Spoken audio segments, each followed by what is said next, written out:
ಇದರ ಮಧ್ಯದಲ್ಲೇ ಪ್ರಜ್ವಲ್ ರೇವಣ್ಣ ಕ್ಷೇತ್ರ ಹಾಸನದಲ್ಲಿ ಹಣದ ಹೊಳೆ ಹರಿತಾ ಇದೆ.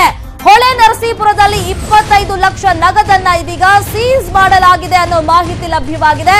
ಬೈಕ್ ನಲ್ಲಿ ಹಣವನ್ನ ಒಬ್ಬ ಯುವಕ ತಗೊಂಡು ಹೋಗ್ತಾ ಇದ್ದ. ಆ ಯುವಕನನ್ನ ಕೂಡ ಇದೀಗ ಅಧಿಕಾರಿಗಳು ವಶಕ್ಕೆ ಪಡ್ಕೊಂಡು ಹೋಗಿದ್ದಾರೆ.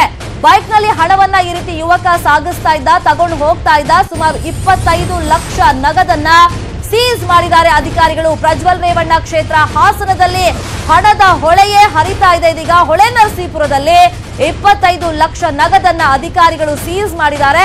ಇಷ್ಟು ದೊಡ್ಡ ಮೊತ್ತದ ಹಣವನ್ನ ಬೈಕ್ ನಲ್ಲಿ ಒಬ್ಬ ಯುವಕ ತಗೊಂಡು ಹೋಗ್ತಾ ಇದ್ದ. ಸದ್ಯಕ್ಕೆ ಆ ಯುವಕನನ್ನ ಕೂಡ ಅಧಿಕಾರಿಗಳು ತಮ್ಮ ವಶಕ್ಕೆ ಪಡ್ಕೊಂಡಿದ್ದಾರೆ. ಎಲೆಕ್ಷನ್ ಟೈಮ್ ನಲ್ಲಿ ಈ ರೀತಿಯಾಗಿ ಅಕ್ರಮವಾಗಿ ಹಣ ಸಾಗಾಟ ಮಾಡೋದನ್ನ ನಾವು ಪ್ರತಿ ಬಾರಿ ಎಲೆಕ್ಷನ್ ಬಂದಾಗ್ಲೂ ನೋಡ್ತಾ ಇರ್ತೀವಿ. ಇದೀಗ ಪ್ರತಿಷ್ಠೆಯ ಕಣ ಆಗಿರುವಂತಹ ಮಂಡ್ಯ ಇರ್ಬೋದು, ಜೊತೆಗೆ ಹಾಸನದಲ್ಲಿ ಈ ರೀತಿ ದುಡ್ಡಿನ ವ್ಯವಹಾರಗಳು ಜೋರಾಗಿ ನಡೀತಾ ಇದೆ ಅನ್ನೋ ಗುಮಾನಿ ಇದೆ. ಅದರಂತೆ ಅಧಿಕಾರಿಗಳು ಕೂಡ ಸ್ಟ್ರಿಕ್ಟ್ ಆಗಿ ಎಲ್ಲಾ ಕಡೆ ಇನ್ವೆಸ್ಟಿಗೇಷನ್ ಮಾಡ್ತಾ ಇದ್ದಾರೆ, ಚೆಕ್ ಪೋಸ್ಟ್ ಗಳನ್ನ ನಿರ್ಮಿಸಿದ್ದಾರೆ. ಇದೀಗ ಹಾಸನದ ಹೊಳೆ ನರಸೀಪುರದಲ್ಲಿ 25 ಲಕ್ಷ ನಗದನ್ನ ಅಧಿಕಾರಿಗಳು ಸೀಸ್ ಮಾಡಿಕೊಂಡಿದ್ದಾರೆ. ಬೈಕ್ ನಲ್ಲಿ 25 ಲಕ್ಷ ಹಣವನ್ನ ಯುವಕ ತಗೊಂಡು ಹೋಗ್ತಾ ಇದ್ದ. ಆತನನ್ನು ಕೂಡ ಇದೀಗ ಅಧಿಕಾರಿಗಳು ತಮ್ಮ ವಶಕ್ಕೆ ಪಡ್ಕೊಂಡಿದ್ದಾರೆ. ಈ ಬಗ್ಗೆ ಮತ್ತಷ್ಟು ಇನ್ಫಾರ್ಮೇಶನ್ ಕೊಡ್ತಾರೆ. ಫೋನ್ ಸಂಪರ್ಕದಲ್ಲಿ ಜಾಯ್ನ್ ಆಗಿರುವಂತ ನಮ್ಮ ರಿಪೋರ್ಟರ್ ಅಶೋಕ್, ಯಾರೀತ, ಯಾರಿಗೆ ಸೇರಿದ್ದು ಹಣ ಏನಾದ್ರೂ ಗೊತ್ತಾಗಿದೆಯಾ?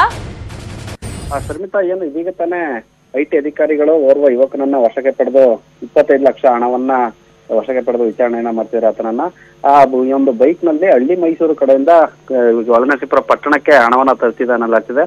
ಖಚಿತ ಮಾಹಿತಿ ಮೇರೆಗೆ ಐಟಿ ಅಧಿಕಾರಿಗಳು ಸುಮಾರು 5 ಮಂದಿ ಅಧಿಕಾರಿಗಳ ತಂಡ ದಾಳಿಯನ್ನ ಮಾಡಿರುವಂತಹದ್ದು. ಇದು ಒಂದು ಬೈಕ್ ಸಿಕ್ಕಿರುವಂತದ್ದು. ಆ ಬೈಕ್ ಕೂಡ ಬೆಂಗಳೂರು ನೋಂದಣಿ ಸಂಖ್ಯೆಯ ಬೈಕ್ ಇರುವಂತಹದ್ದು. ಆತ ಬೆಂಗಳೂರಿನಿಂದ ಏನಾದ್ರು ಹಣವನ್ನ ತಂದಿದ್ನ ಅಥವಾ ಇಲ್ಲೇನಾದ್ರೂ ಬೆಂಗಳೂರಿನ ರಿಜಿಸ್ಟ್ರೇಷನ್ ಏನು ಹಣ ಬೈಕ್ ಅನ್ನ ಇಟ್ಕೊಂಡು ಇಲ್ಲೇನಾದ್ರು ಚುನಾವಣೆಗೆ ಹಣವನ್ನ ಹಂಚಿದ್ದ ಅನ್ನುವಂಥದ್ದು ಇದುವರೆಗೂ ಕೂಡ ಯಾವುದೇ ಮಾಹಿತಿ ಲಭ್ಯವಾಗಿಲ್ಲ. ಆತನನ್ನ ವಶಕ್ಕೆ ಪಡೆದಂತಹ ಅಧಿಕಾರಿಗಳು ಸುಮಾರು 500 ರೂಪಾಯಿ ಕಂತೆಯ ಸುಮಾರು ನೋಟ್ಗಳನ್ನ, ಸುಮಾರು 25 ಲಕ್ಷ ಹಣವನ್ನ ಈ ಹಣ ಎಲ್ಲಿಂದ ಬಂತು ಮತ್ತು ಯಾರಿಗೆ ಸೇರಿದೆ ಅನ್ನುವಂಥದ್ದನ್ನ ಸಂಪೂರ್ಣವಾಗಿ ವಿಚಾರಣೆಯನ್ನ ಮಾಡ್ತಿದ್ದಾರೆ. ಇನ್ನೂ ಕೂಡ ಐಟಿ ಅಧಿಕಾರಿಗಳ ಬಗ್ಗೆ ಯಾವುದೇ ಮಾಹಿತಿಯನ್ನು ನೀಡಿಲ್ಲ. ಏನು ಈಗ ಅರ್ಧ ಗಂಟೆಯಿಂದಲೂ ಕೂಡ ಆತನನ್ನ ಸಂಪೂರ್ಣವಾಗಿ ವಿಚಾರಣೆಯನ್ನು ತನಿಖೆಯನ್ನ ಮಾಡ್ತಿದ್ದಾರೆ. ಈ ತನಿಖೆ ಬಳಿಕವಷ್ಟೇ ಆತ ಯಾರಿಗೆ ಸೇರಿದ್ದು ಹಣ ಮತ್ತೆ ಈತ ಎಲ್ಲಿಯವನು ಎನ್ನುವಂಥದ್ದು ಗೊತ್ತಾಗಲಿದೆ. ಶರ್ಮಿತಾ, ಈಗ ಚುನಾವಣಾ ಆಯೋಗನೇ ಹೇಳಿದೆ 50,000ಕ್ಕೂ ಜಾಸ್ತಿ ಹಣ ಏನಾದ್ರೂ ನಾವು ಕ್ಯಾರಿ ಮಾಡಬೇಕು, ಒಂದ್ ಕಡೆಯಿಂದ ಇನ್ನೊಂದ್ ಕಡೆ ತಗೊಂಡು ಹೋಗ್ಬೇಕು ಅಂದ್ರೆ ಅದಕ್ಕೆ ಡಾಕ್ಯುಮೆಂಟ್ಸ್ ಇರ್ಬೇಕು ಅಂತ. ಈತ ಲಕ್ಷ ಹಣವನ್ನ ತಗೊಂಡು ಹೋಗ್ತಿದ್ದ. ಈತನ ಬಳಿ ಏನ್ ಡಾಕ್ಯುಮೆಂಟ್ಸ್ ಇರ್ಲಿಲ್ವಾ ಹಂಗಾದ್ರೆ? ಇಲ್ಲ, ಈತನ ಬಳಿ ಸದ್ಯಕ್ಕೆ ಮೇಲ್ನೋಟಕ್ಕೆ ಬಂದಿರುವಂತಹ ಮಾಹಿತಿ ಪ್ರಕಾರ ಈತನ ಬಳಿ ಯಾವುದೇ ಏನು ದಾಖಲಾತಿಗಳಿರಲಿಲ್ಲ ಅನ್ನುವಂತ ಮಾಹಿತಿ ಸದ್ಯಕ್ಕೆ ಲಭ್ಯ ಆಗ್ತಿರುವಂತದ್ದು. ಜೊತೆಗೆ ಇಷ್ಟೊಂದು 25 ಲಕ್ಷ ಹಣವನ್ನ ಯಾವ್ದಾದ್ರು ಕಾರ್ನಲ್ಲಿ ಅಥವಾ ಏನಾದ್ರು ತಗೊಂಡು ಹೋಗ್ತಾರೆ. ಆದ್ರೆ ಇವನು ಬೈಕ್ ನಲ್ಲಿ ತಗೊಂಡು ಬಂದಿರುವಂತದ್ದು. ಆದ್ರೆ ಕಾರ್ಗಳಲ್ಲಿ ಈಗಾಗಲೇ ಎಲ್ಲಾ ರಸ್ತೆಗಳಲ್ಲೂ ಕೂಡ ಮುಖ್ಯ ರಸ್ತೆಗಳಲ್ಲಿ ಚೆಕ್ ಪೋಸ್ಟ್ ಅನ್ನು ಹಾಕಿ ಪೊಲೀಸರು ತನಿಖೆಯನ್ನ ಮಾಡ್ತಾರೆ. ಅದರಿಂದ ಅದನ್ನ ತಪ್ಪಿಸ್ಕೊಂಡು ಈತ ಬೈಕ್ ನಲ್ಲಿ ಏನಾದ್ರು ಹಣವನ್ನ ತಂದು ಇಲ್ಲಿ ಏನಾದ್ರು ಹಣವನ್ನ ಹಂಚ್ಲಿಕ್ಕೆ ಏನಾದ್ರು ಆತ ಪ್ಲಾನ್ ಮಾಡಿದ್ನ ಅನ್ನುವಂಥದ್ದು ಕೂಡ ಇಲ್ಲಿ ಒಂದು ಮೇಲ್ನೋಟಕ್ಕೆ ಒಂದು ಅನುಮಾನ ವ್ಯಕ್ತವಾಗ್ತಾ ಇರುವಂತಹದ್ದು. ಆದ್ರೆ ಈಗ ಏನು ಐಟಿ ಅಧಿಕಾರಿಗಳು ವಶಕ್ಕೆ ಪಡೆದು ವಿಚಾರಣೆಯನ್ನ ಮಾಡ್ತಿದ್ದಾರೆ. ಒಂದು ವೇಳೆ ಪೊಲೀಸ್ನವರು ವಶಕ್ಕೆ ಪಡೆದು ವಿಚಾರಣೆಯನ್ನ ಮಾಡ್ತಿದ್ರೆ ಏನೋ ಚುನಾವಣೆಗೆ ಹಣ ಸಾಕ್ತಿದೆ ಅಂತ ಹೇಳಾಗ್ತಿದೆ.